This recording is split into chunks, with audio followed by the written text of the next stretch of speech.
کے ہاتھ میں ہم موبائل دے دیتے ہیں، ٹیبلٹ دے دیتے ہیں، وہ شروع سے اس میں لگ جاتا ہے. یہ بچے کی ذہنیت کو ہم روک نہیں رہے، ہم خراب کر رہے ہیں نا. بظاہر ہم ایجوکیشنل چیز اس کے ہاتھ میں دے رہے ہیں، لیکن نہیں پتا کہ وہ کیا کر رہا ہے. تو آج کے بچے ڈل کیوں ہیں اتنے؟ آج کے بچے بہت ڈل، ذہنی تربیت رک گئی، ان کی پرورش رک گئی ہے. تو ان بچوں کو فزیکلی ہمیں زیادہ ایکٹیو کرنا ہے. اس کو آپ بہترین کام اس کو اسپورٹ میں بھیجیں، سیرو فی الارض، زمین میں اس کو سفر کروائیں، اس کو جگہ جگہ لے جائیں، مختلف لوگوں سے لیکن قبلہ یہ اس دنیا میں، یہ جو باہر کی دنیا، پاکستان ہے، انڈیا ہے، ہمارا ایران ہے، عراق ہے، شام ہے، یہاں تو ٹھیک ہے، باہر بھیجنے میں کوئی اعتراض نہیں ہے، لیکن یہاں باہر بھیجنے کا مقصد آپ سمجھتے ہیں نا یہاں تو بچے کو. دیکھیے، جب پہلی بات تو آپ نے جب سوچ لیا سوسائٹی میں رہنا ہے، صحیح، سوسائٹی سے آپ بھاگ تو نہیں سکتے. صحیح، ایک سیدھی بات. لیکن ان کے حوالے بھی تو نہیں کر سکتے بچوں کو. آپ حوالے نہ کریں، باہر آپ جا رہے ہیں تو بچہ آپ ہی کے ساتھ ہے. بڑا ہو کے پھر بھی تو باہر جائے گا، ابھی تو اس میں جذبات تو ہیں ہی نہیں. بڑے ہونے کے بعد اس میں جذبات ہیں، لیکن یہاں ابھی سے آپ کو سمجھانا ہے. یہاں تو بچپن سے تربیت دے رہے ہوتے ہیں مختلف چیزوں. تو یہی جب باہر جائے گا تو آپ اسے سمجھا سکتے ہیں یہ بری چیز ہے، یہ اچھی چیز ہے. جس طرح انگریز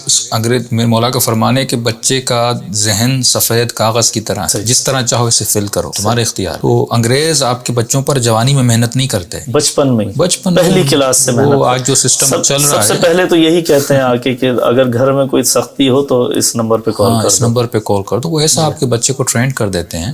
تو جب وہ ان کو اتنی عقل ہے کہ جو بچے کی بچپن میں بنیاد رکھی جائے گی وہ جوانی تک بنیاد باقی رہے گی. تو اگر اسکول میں بچہ 6 گھنٹے جاتا ہے تو کم از کم والدین اگر دنیا کو توجہ دے رہے ہیں تو اس بچے کو بھی ٹائم دیں. کہاں ٹائم کہاں ہے؟ باپ بھی نوکری کر رہا ہے، ماں بھی نوکری کر رہی ہے، ٹائم بچے کو دینے کے لیے تو ہے نہیں. تو کمپرومائز تو کرنا پڑے گا.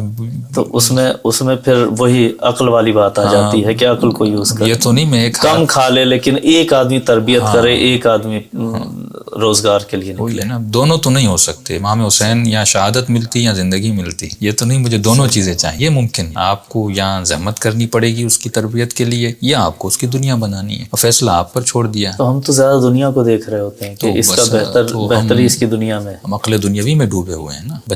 چلو آپ نے دنیا بنا دی بچے کی، لیکن اس کی اگلی نسلیں اگر علی والی نہ رہیں. وہ تو ہم دیکھ رہے ہیں دوسرے ملکوں میں جو ہے مسائل پیدا ہو گئے. تو آج تو یہ کیونکہ ہمارا ذہن اکنومیکل ذہن ہے نا، بچے امام بارگاہوں کی طرف نہیں آ رہے. ہم دین کو بھی ایز اے بزنس ڈیل کر رہے ہیں نا. تو اس بزنس میں ہم کامیاب رہیں گے؟ نہیں کامیاب. فائنینشلی کامیاب، فائنینشلی کامیاب، آخرت میں گئے. قرآن خدا کہتا ہے ادلکم علی تجارت تنجیکم من عذاب علیم تؤمنون باللہ وتجاہدون فی سبیل اللہ باموالکم واولادکم ذالکم خیر لکم. کیا تم نہیں چاہتے کہ مجھ خدا سے بزنس کرو؟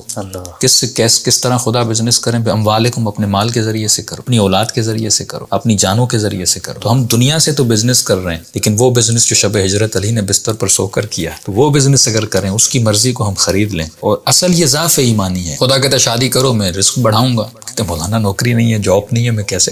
اصل ایمان کی جو قلت ہے. لفظ توکل تو ہم بہت لیتے ہیں، لیکن اس توکل پہ ہم پورے اترتے نہیں. توکل یہ کہ اپنی جان اس کی مٹھی میں دے کے کود جاؤ. توکل یہ اگر اس نے کہا تو میدان میں چلے جاؤ. نتیجہ ہمیں نہیں دیکھنا، رزلٹ ہمیں نہیں دیکھنا، رزلٹ خدا دیتا ہے. جو رزلٹ دے اچھا ہوگا تو شکر کرنا ہے، اگر دنیاوی مصیبتیں ہوں گی اس پہ صبر کرنا.